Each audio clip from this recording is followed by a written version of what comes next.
What is up, everybody? My name is Justin. This is Forever Self-Employed. And in today's video, we are going to be talking about how to make $240 a day painting numbers on curbs. I'm joined with a special guest, Tim. How's it going, man? Hey, it's going great, Justin. Thanks for having me. Absolutely, brother. Always a pleasure to have you on. Before we get into this one, though, if you guys need help generating jobs with Facebook ads, check out the first link in the comment section and the description. It's going to be a link to my Facebook ads course. My strategy has helped Tim land painting jobs for as little as $1 a lead. So it absolutely crushes. It works with pretty much every service industry. So if you guys need help landing jobs using Facebook, check that out down below in the comment section and the description. But with that out of the way, let's go ahead and hop right into this one. So Tim, first and foremost, man, what made you want to try out this side hustle of painting numbers on curbs?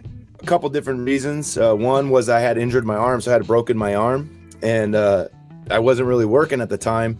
And then also, I guess it's then during the boredom of not working, I was scrolling kind of on TikTok, and I seen that the kids were kind of out there doing the curb painting thing. Third reason is because I needed to upload a video for my channel. So I thought, hey, this is a good opportunity to kind of tell a story. I could start off, show the material needed and the tools needed and get out there and do it. So really, that's how a broken arm, no work, and a YouTube channel in desperate need of an upload. Curb painting is probably like a very good way to get into painting in the first place because it doesn't really require like a whole lot of equipment and everything. What equipment would you need to get started with curb painting? Minimal equipment is required. Obviously, you're going to need 2 cans of spray paint because when you do the numbers, you need to have a white background or a black background and white, so you want at least like a white and a black can of spray paint. Second tool that was I needed a lot was a wire brush to kind of prep the concrete ahead in case it has some dirt or mud or anything on it. And then third, you could use either like newspapers or cardboard or anything, but in hindsight, if you could get an old soda box or a beer box and cut out a rectangle, that's all you need. So I mean, you need a piece of cardboard with the rectangle template, 3 cans of spray paint or 2 cans of spray paint, and a wire brush. That's pretty much it, minimal. Well, also, you're going to need stencils. You need the stencils too. Awesome. So did you buy the stencils from like a store? Can you get stencils at the store? You can get stencils at a store, maybe like an arts and crafts store. I was able to get a pack of stencils from my local hardware store. And then I also ordered some more stencils from Amazon. There's 2 different sizes that I noticed that are readily available. And it was like the 6-inch stencils and then 3-inch stencils. I recommend that you get 2 packs. Whether you decide to go with the 6 inches or the 3 inches is up to you, but I would recommend getting 2 packs. That way you have multiple numbers, because in those packs you only get one of each digit, 0 through 9. So if you had an address that essentially had 3 of the same numbers, it would take the process a lot longer. So to get started, I would buy multiple packs of the same stencils. That way you have multiple numbers. Okay, awesome. And then with regards to the paint, Tim, I don't know a lot about paint. I know there's a ton of different types. So what kind of paint do we go with for the curbs?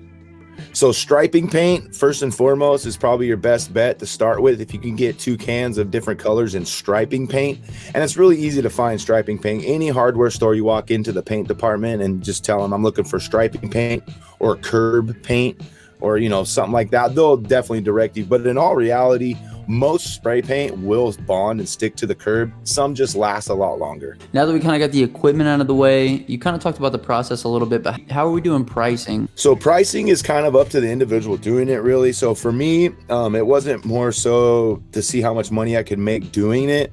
So I kept my prices fairly low. I've seen people online and YouTube and social media platforms charging $25, $30 and up for their curb painting, because some people do include like an American flag or a favorite professional team logo or something like that. I didn't want to do that, so I figured like since I'm not adding that extra flair to the curb address, I'll just charge a baseline price. And I figured like $10 was good.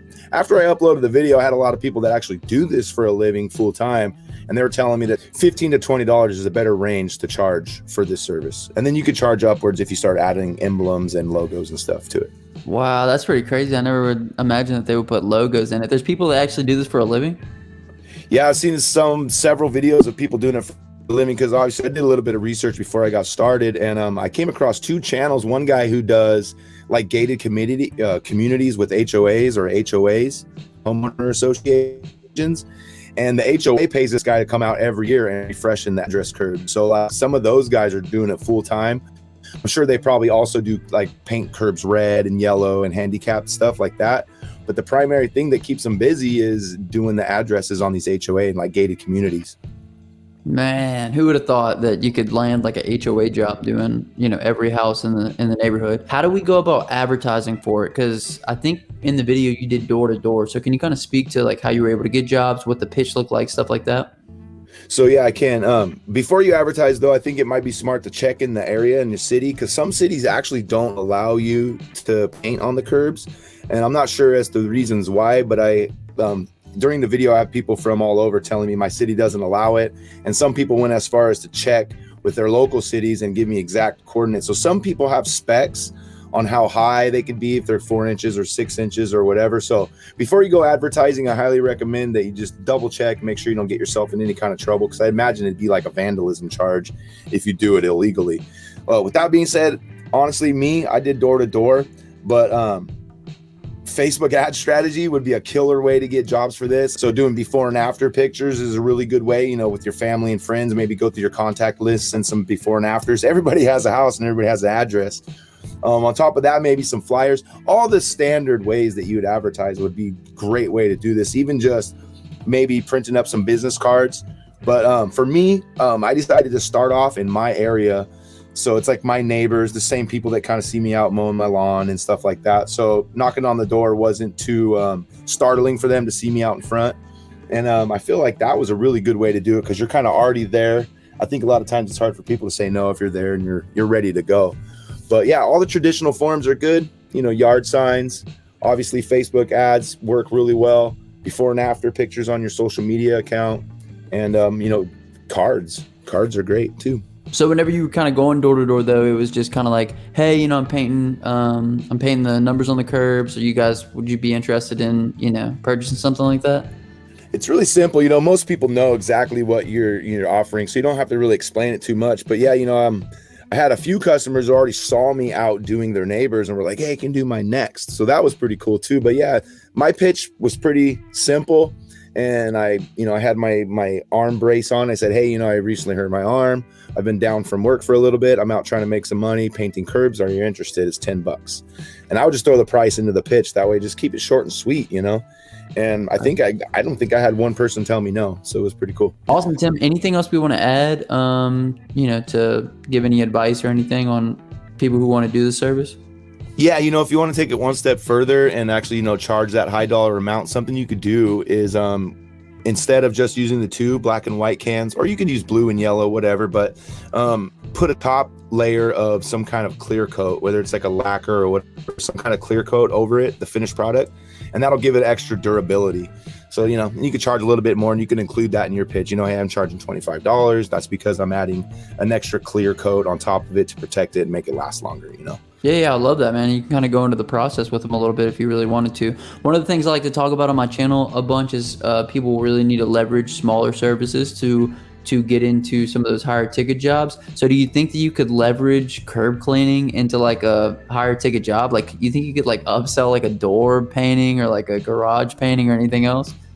Hey, I'll tell you what, with my experience, I've been able to do that a lot in the past, not just with, curb painting, but, I'm a painter primarily by trade. And when people see you out there working hard and doing quality work and taking your time, and even as something as simple as painting addresses on curbs, they see you out there wire brushing, being very careful. They see the finished product. There's no overspray. You've cleaned up your mess. I think a lot of people, you've already worked for them. So technically you've already built like a relationship with them. And I feel like, you let them know, hey, if you have any other small chores, I also do this. I also paint, or I also, mow lawns, or I also wash cars on the side. So if you're interested, or, maybe print that out on your card. But yeah, I think leveraging small jobs into bigger jobs is a great way to get started. And honestly, it's a way I've been able to grow my business over the years. Well, Tim, thank you so much for coming on. Every guest that comes onto the channel has to pick the word of the day. So what would you like the word of the day to be? So the word of the day I used for my video was lucky socks. So let's do lucky socks. Awesome. So if you guys made it this far in the video, go ahead and comment down below lucky socks and I'll hashtag you a real one. My name is Justin. This is Forever Self-Employed. Be sure to go check out Tim's channel. I will leave it in the comment section description. But until next time, hustle hard and get that money, baby. Peace.